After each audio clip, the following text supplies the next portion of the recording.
I studied the medieval period, it's the Gothic period at the Courtauld Institute of Art. And after I graduated, I tried to apply for jobs in various museum places, but there are very few jobs available, and I just found myself getting a job doing internship at Tate Britain, doing a lot of filing work as interns normally do. And a few months later, I got a phone call from the lady who I was helping out doing my internship. She's now retired, but at that time she was the head of contemporary collection department. And she knows a foundation who's looking for somebody who has art background and can speak Chinese. And she asked me, would I be interested in going for this position? I said, yeah, why not? So that's how I ended up working in contemporary art. I think there are always some certain cultural differences which has to be made understood. However, a lot of Chinese contemporary artists are addressing issues about their contemporary life, about issues which we can quite easily relate to, just try to imagine what Britain was like 50 years ago, and the whole economic progress took up and changed everything in the span of 10 years or maybe less than that, and that's what the artists are experiencing, and that very much reflect in their work. That's why if the British artists cannot understand the content, at least they can understand why they have this kind of reaction going on to it. And then a lot of artists are actually talking about the Cultural Revolution, which is quite well covered in the history books, even in this country. So there's not so much myth there, but it's still really a lot of enthusiasm from people in this country.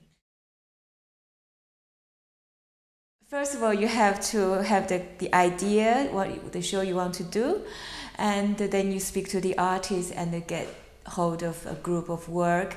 Sometimes you always ended up having more works than an exhibition is needed. So sometimes you have to speak to the artists and who are not so suitable for the show and say, we're doing the next show. So it starts with the concept, and then you find the artist, find the work, and then find the location to do the show. That's basically the typical traditional manual of how to curate a show.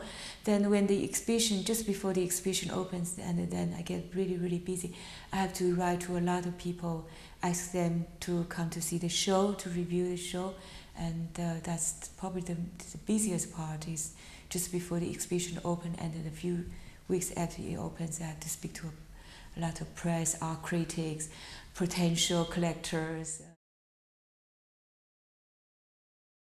I know quite a lot of artists in China, and I also visit them quite regularly, and when I go to see them, I discuss with them about their ideas, what they are going to make, and then I come back to London and I think I want to curate a show, for example, about religion and art, or I never done anything like that, but for example, there's just one example. If I have an idea, then I start thinking about these artists I have met, and if they have work which kind of fitting into the concept, then I will encourage them to send me some images, and sometimes the work is not even made, then they will probably make something for the exhibition, and that's how the whole exhibition come together. But a lot of artists, they already have work which kind of loosely fit in the concept, and then I will find different artists and tweak the exhibition in a way that is very tightly knit together, and then the concept might not be exactly the same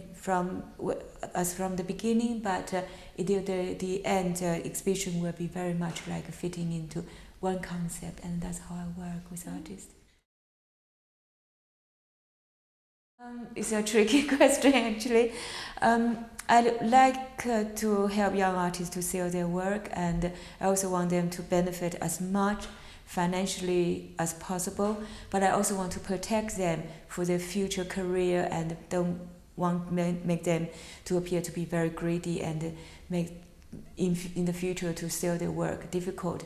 Therefore, for young artists, I will try to bracket their price within £5,000 and below.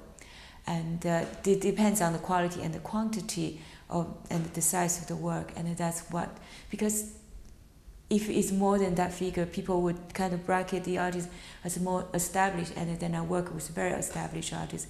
For example, I work with like the most expensive artist from China. His work has been sold at auction for like 9.7 million US dollars. So you can imagine like the art work I work with start in, for example, from the present exhibition, the cheapest work is £250 plus VAT, and I also sell artwork for something close to a few million US dollars. So there's a huge gap there. I think artists have to work very, very hard. They have to make work which they really believe in, and their work has to really transpire what they really believe in. I don't believe in art which is phony art. I think certain artists make why certain artists' work are so popular and acceptable, because that really reflects their personality, their belief, their passion. Sometimes artists will make a subject which they feel strongly about, but they don't have direct experience, but they do a lot of research, and it really kind of come across in their work, and that works. But sometimes artists just have an idea and they say, so this is quite trendy, but it's not really sincere, and then that is not going to work.